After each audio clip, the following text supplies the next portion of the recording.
Hello everyone, this is Arif. Welcome back to my natural studio again.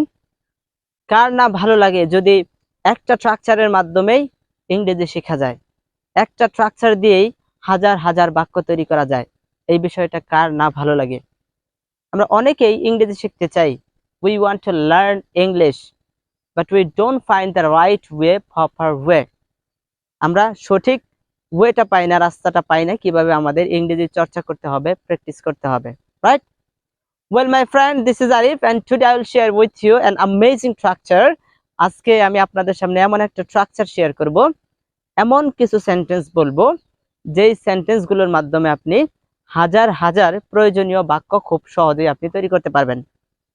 So let's start. প্রথমেই হচ্ছে do you have to go. Do you have to go মানে হচ্ছে তোমাকে কি যেতে হবেই। আমরা আমাদের বন্ধু বান্ধব, কলিগ, টিচার্স, এভরিওয়ান, সকলকেই আমরা এই প্রশ্নটা করি, তোমাকে কি যেতে হবেই? Is it very emergency? এটা কি খুব ইমার্জেন্সি, খুব দরকারি? Do you have to go, তোমাকে কি যেতে হবেই? সো আপনি আজকে থেকে এই প্রশ্নটা করবেন, যখন কারো ইমার্জেন্সি থাকবে তখন এই প্রশ্নটা করবেন, do you have to go, তোমাকে কি যেতে হবেই? এই সিম্পল কোয়েশ্চেনটার মধ্যে আপনি যদি শুধুমাত্র গো ভার্বটা চেঞ্জ করে দেন এবং অন্য একটা ভার্ব ওয়ান এখানে ব্যবহার করেন, তাহলে কি হয় দেখেন।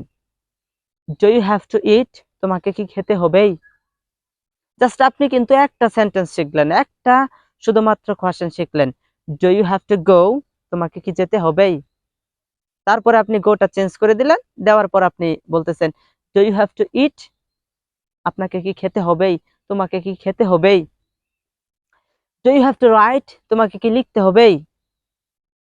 Do you have to dance like that, do you have to dance, তোমাকে কি নাচতে হবেই?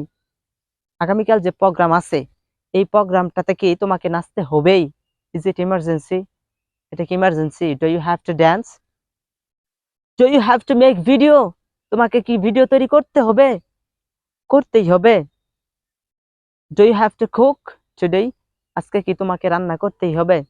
ধরেন আপনার বন্ধুর রান্নার পালা আজকে, আপনি প্রত্যেকদিন রান্না করেন, তো আজকে আপনার বন্ধুর রান্নার পালা, তো কেউ এসে বলতেছে do you have to cook, তোমাকে কি রান্না করতেই হবে?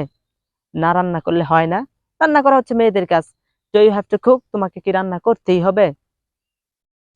Do you have to watch, তোমাকে কি দেখতেই হবে? ধরেন আজকে বাংলাদেশের একটা খেলা আছে, গেম আছে, তো আপনি বলতেছেন do you have to watch the cricket match of Bangladesh, তোমাকে কি বাংলাদেশের খেলা দেখতেই হবে? এটা তো ইমার্জেন্সি না, it's not very emergency, drop it, let's go to travel, চলো আমরা ঘুরে আসি। Do you have to watch, তোমাকে কি দেখতেই হবে? তো এইভাবে যদি কোয়েশ্চেন করা হয়, তো প্রশ্নটা কিভাবে দিবেন, let's see. Do you have to go, তোমাকে কি যেতে হবেই? অ্যান্সার হবে yes I have to go, মানে positive answer, yes I have to go, হ্যাঁ আমাকে যেতে হবেই।